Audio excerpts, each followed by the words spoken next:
জনপ্রিয় মার্কিন দৈনিক নিউ ইয়র্ক টাইমসের নামে $15 বিলিয়ন মানহানির মামলা করবেন মার্কিন প্রেসিডেন্ট ডোনাল্ড ট্রাম্প। বাংলাদেশি টাকায় যার পরিমাণ দাঁড়ায় প্রায় ৮৩,০০০ কোটি টাকা।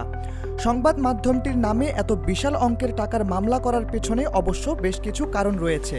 ট্রাম্পের পারিবারিক সম্পত্তি, ব্যবসা, তার নির্বাচনী এজেন্ডা নিয়ে বেশ কিছু ভুল সংবাদ প্রচার করার অভিযোগ এনেছেন তিনি। শুধু তার ব্যক্তিগত বিষয়গুলোই নয়, সংবাদ মাধ্যমটি ডেমোক্র্যাটদের মুখপাত্র হয়ে যাচ্ছে বলেও মন্তব্য করেছেন তিনি। 15 সেপ্টেম্বর সামাজিক যোগাযোগের মাধ্যম ট্রুথ সোশ্যালে দেওয়া একটি পোস্টে তিনি এর আদ্যোপান্ত ব্যক্ত করেছেন।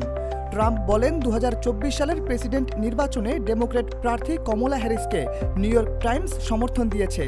পত্রিকাটি কট্টর বামপন্থী ডেমোক্র্যাট দলের একটি ভার্চুয়াল মুখপাত্রে পরিণত হয়েছে বলেও জানান তিনি। এক্সট্রিম মশার কয়েল প্ল্যান্ট ফাইবার দিয়ে তৈরি, ডেঙ্গু, চিকুনগুনিয়া বাহি সহ যে কোনো মশার বিরুদ্ধে দেয় এক্সট্রিম সুরক্ষা। এছাড়া তিনি আরও বলেন, নিউ ইয়র্ক টাইমস যুক্তরাষ্ট্রের ইতিহাসে সবচেয়ে ভ্রষ্ট ও নিকৃষ্ট একটি গণমাধ্যম।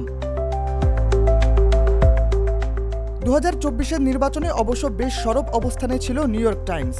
বেশ কিছু গণমাধ্যমকে কাজে লাগিয়ে নির্বাচনের আগে এজেন্ডা বাস্তবায়নের অভিযোগ ছিল ডেমোক্র্যাটদের বিরুদ্ধে।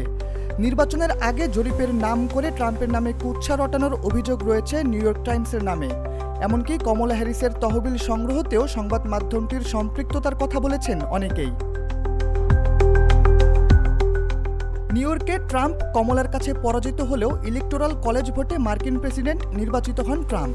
তবে এর পরেও যেন তার পিছু ছাড়ছিল না সংবাদ মাধ্যমটি। ট্রাম্পের পারিবারিক সম্পত্তি সহ আরও বেশ কিছু বিষয়ে ট্রাম্পের মনের মতো হয়নি নিউ ইয়র্ক টাইমসে প্রকাশিত বেশ কিছু খবর। এই নেতার ভাষ্য, তার পরিবার, ব্যবসা, আমেরিকার first movement, make America great again এবং সামগ্রিকভাবে আমেরিকা সম্পর্কে মিথ্যাচার করে আসছিল সংবাদ মাধ্যমটি। তাই তো নিউ ইয়র্ক টাইমস পত্রিকার বিরুদ্ধে মানহানি মামলার অভিযোগে $1,500 কোটি ক্ষতিপূরণ চেয়ে তিনি একটি মামলা করতে যাচ্ছেন। বার্তা সংস্থা রয়টার্সের এক প্রতিবেদনে বলা হয়েছে, আদালতের নথি থেকে ট্রাম্পের এই মামলা করার বিষয়টি নিশ্চিত হওয়া গেছে।